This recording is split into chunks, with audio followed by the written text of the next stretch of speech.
ഇവന്മാരുടെ ഈ നടപ്പും മട്ടും കണ്ടിട്ടാണ് യവന്മാരുടെ തന്തയെ വിളിച്ചത്. ഇപ്പൊ തന്നെ കണ്ടപ്പോ എനിക്ക് തന്റെ തന്തയ്ക്ക് വിളിക്കാൻ തോന്നുന്നു. അയ്യോ പപ്പ വരൂലാട്ടാ, പപ്പ ഡെഡാണ്. തന്നെ ഇപ്പൊ ഈ കോളേജിലോട്ട് വിളിപ്പിച്ചെത്തിരെന്നറിയോ? എന്റെ മക്കൾ ടോപ്പർ എന്ന് പറയാനാണ്.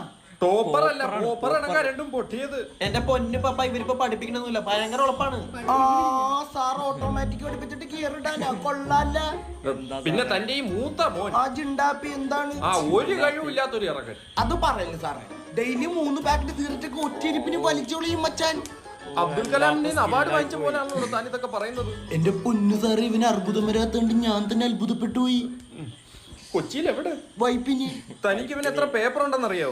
ഇന്നലെ ഞാൻ 2 പേപ്പർ ജോയിന്റ് അടിക്കാൻ വേണ്ടി കൊടുത്ത്. നീ പുതിയതല്ല വാങ്ങിച്ച? പപ്പ അറിയാതെ എന്തെങ്കിലും ചെയ്യുവോ? ആ ഇല്ല, അതങ്ങനെ സംഭവിക്കൂല. എടോ ആ പേപ്പർ അല്ലടോ സപ്ലൈ. സപ്ലൈയാ? എന്റെ പൊന്നു സാറേ, ഇവന്റെ അടുത്ത് ഞാൻ പറഞ്ഞാണ് ഇവിടെ ഞാൻ സപ്ലൈ ചെയ്തോളാം. ഞാൻ അറിയാണ്ട് ഇവിടെ നീ സപ്ലൈ ചെയ്താ എത്ര കിലോ വേണ്ടി വരും സാർ?